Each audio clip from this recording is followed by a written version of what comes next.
So today we are going to give ourselves the challenge of trying to pass from one square to the next. And the next square in the sequence, if I'm starting with square 3 and I'm trying to get to square 4, we would call this the successive square. If you're going in successive order, it means from one to the next. We're not skipping any. So if I'm trying to turn my square of 3 into a square of 4, I'm going to challenge myself to use 3s as long as I can until I can't use 3s anymore. So when I look at this square of 4, I can actually already see my square of 3 outlined in there. And I'm going to give you a second to see if you can see it as well. Okay, I actually see multiple places I could see my square of 3. You might have seen it a different place, but I'm going to show you one way you could have seen it. If I take my square of 3, I can put it right here on my square of 4 and see that my square of 3 can actually act as a foundation to build my square of 4. But it's not complete, right? I'm missing a little bit of length and I'm missing some width. Now, I said at the beginning that our challenge was going to be to use 3s to build off of our 3 as long as we could. So even though I need 4 more beads, I'm going to try to use 3s first because I started with a 3, so I'm going to continue to build off with my 3s. So I can see that if I put one more 3 here, that would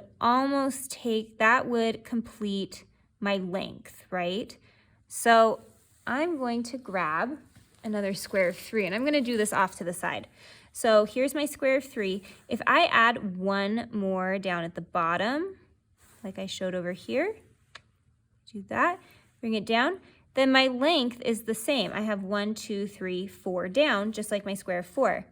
Now, I don't know if this is easier. You might, well, okay. So now I still need my width because it's not 4 across, right? Now, I need 4 going down this way. But again, we're challenging ourselves to build off of a square of 3. So I'm going to use my 3 bar. And if I were to put it here, then that would almost get me to my full square. But if I were to do that, there's still going to be this one little bead that's missing. And so I can fill that in right here in my corner. Now it's going to look a little bit bigger because there's space, but we're going to count just to double check and see if we did it correctly. Okay, so with 4 squared, or a square of 4, I'm going to do some labeling here.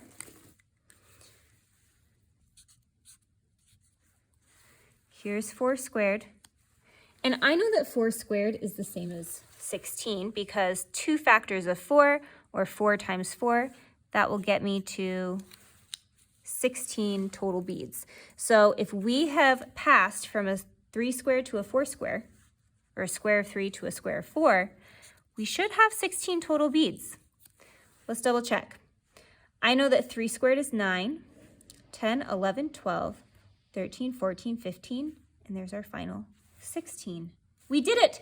We started with a square of 3 and created a square of 4. Let's put this into an equation to actually show what we did. So we started with 3 squared, right? We picked this up and we laid it on top of our square of 4. So we started with a square of 3, or we could write that as 3 squared, right? Then the next step was to add 1 bar of 3 and then another bar of 3. I'm going to write this in multiplication form. I'm going to say that I had 2 sets of these bars. So I'm going to say I added on 2 sets, and this is 3 taken 1 time. This is 3 taken 1 time. So I had 2 sets of 3 taken 1 time.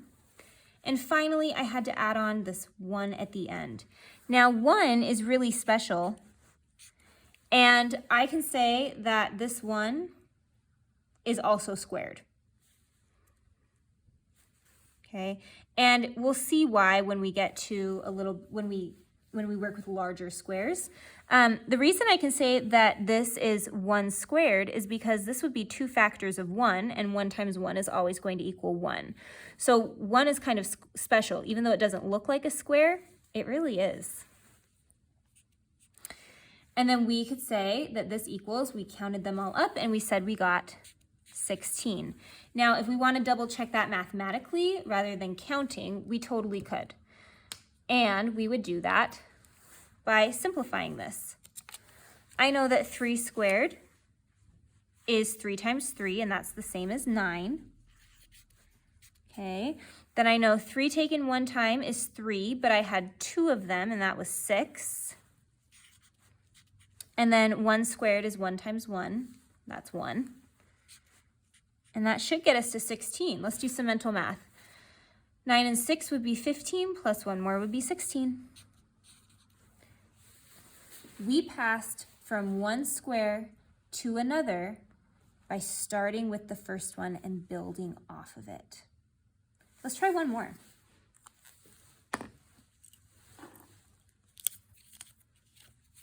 Let's try to go from a square of 4 to a square of 5. Now remember, we're trying to build off of 4 and keep using 4s as long as we can. So I'm going to look for my square of 4 within my square of 5. I should be able to find it since this is smaller. Pick this up, I'm going to put it on top. So there's my square of 4 is already within there, but my length and my width are not quite where they need to be. So I actually need 1 more bar of 4 to fill in for my length. That would get me 5 beads going down. Let me grab, okay. But I also said that I needed 5 beads going across the top. 1, 2, 3, 4. I need 1 more here. This is going to take up this space.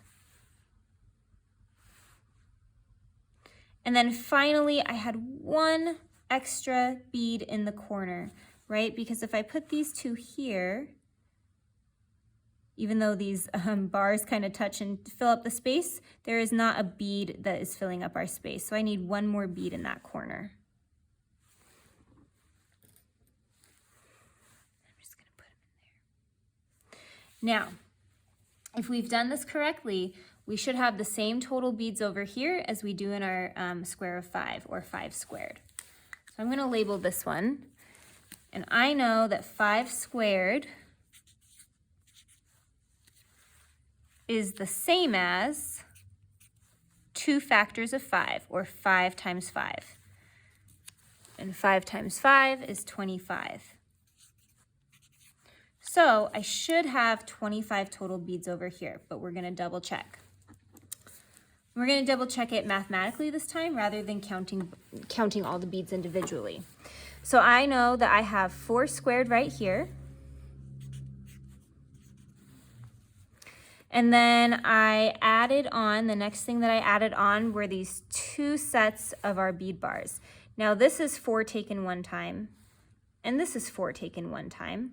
So I could say that I have 2 sets of 4 taken 1 time. 1, 2. And then finally, I have that extra 1.